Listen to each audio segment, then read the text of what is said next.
それではロッキー・ロメロ選手です。通訳は前回に続いて清原彩さんにお願いいたします。よろしくお願いいたします。よろしくお願いします。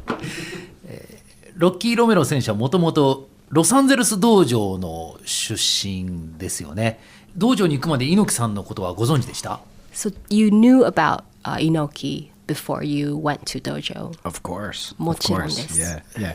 No, of course, Inoki-san still, was a very big name in professional wrestling for many years in the U.S. and had a big impact during that time, especially with New Japan, of course, but then when Pride and Inoki Bumaye shows, he still had a very strong name. So at the dojo, every day was like a surprise because you don't know who would show up. Someday the UFC champion, Josh Barnett, would show up and you're training with Josh Barnett. Someday, Joni Lauer would come in, just show up. Diamond Dallas Page, these big names in MMA and professional wrestling would just come by, all be just to get time with Inoki-san. So it was a very interesting and fun time for us because we're just young kids to show up at the dojo and see what was going to happen next. そうですね、猪木さんっていう存在はもうアメリカでも当時からとても大きな存在でした。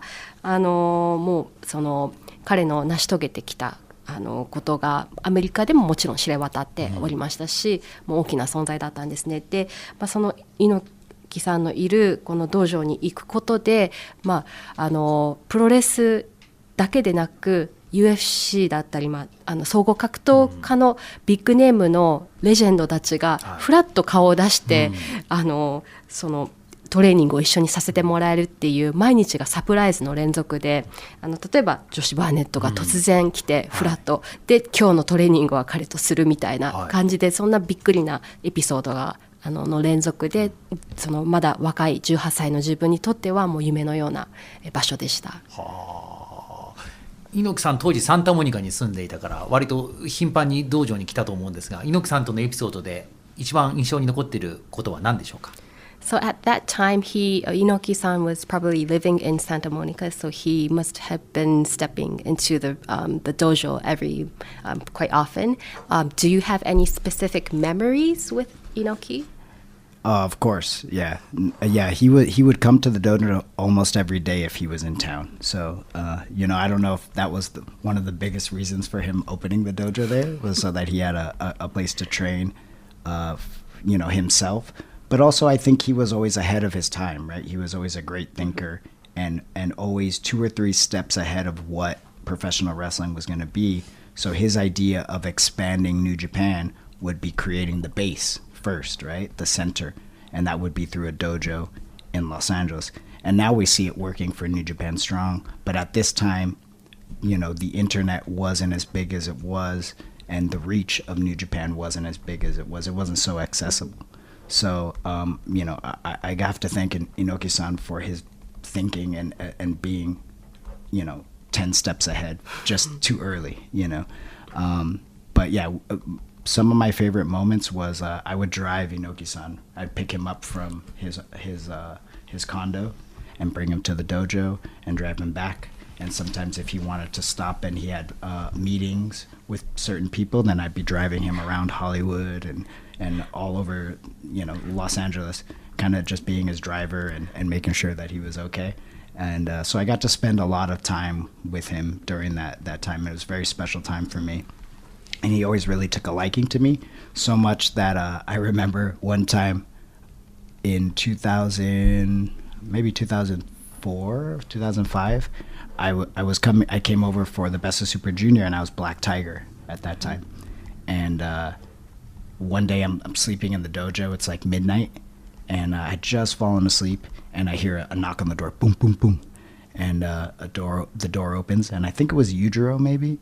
And Yujiro said, Inoki-san said, please come to Roppongi right now. So I said, okay. So I just jumped out of bed, put on my clothes really quick, and then I said, where do I go? They said, we have a taxi waiting for you. So I jumped in the taxi, took the taxi to Roppongi, not knowing what's going to happen. Then I get to this building, and there's a man waiting for me. They rush me up to this bar, Zuko's bar, and we get into the bar, and it's just a bunch of Japanese businessmen and Inoki-san. And Inoki-san says, "Come sit next to me." So I come and I sit next to him. And he tells everybody, "Oh, this is Rocky Romero. He's one of my greatest students." And then he says, "Do you drink whiskey?" I said, "Sure. Yes. I've never drank whiskey." Then he goes, "Do you smoke cigars?" I go, "Yes, of course. I've never smoked a cigar." So then I was sitting there for the first time with a expensive bottle of whiskey and a cigar in one hand, and I'm drinking and hanging out with Inoki-san. It was one of the coolest moments of my life. Yeah. そうですね。当時ほぼ毎日サンタモニカに、住まわれている際は道場に顔を出していただいていて、もしかしたらその道場の近くに住んでいる理由っていうのもその、こういった場所があったからなのかもしれないです。でやはりその当時から猪木さんはこう普通の人の一歩二歩もっと数歩先を読めている方で、だからこそこういった道場を LA に建てたサンタモニカに、構えたっていうのがあるんだと思うんですね。でまだこれはネットが普及する前で、新日本プロレスについてもやはりこう多くの人には知れ渡る前のことだったにもかかわらず、このファンデーションベースとなるものをここアメリカに、作ることからまず始めようっていう考えを持っていたのが猪木さんでした。で、実はその、道場の、猪木さんの住んでいたコンドミニアムから道場に自分が車の運転手として、ドライバーとして、そういった役を担っていて、その道場とコンドミニアムの間だけではなく他の会社とのミーティングだったり、そういった用事がある際には自分が率先してドライバーをしていました。なのでそういった多くの時間をとっても特別な時間を猪木さんと過ごせた、記憶があります。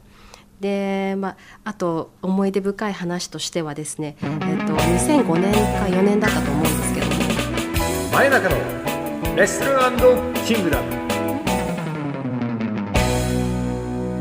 ポッドキャスト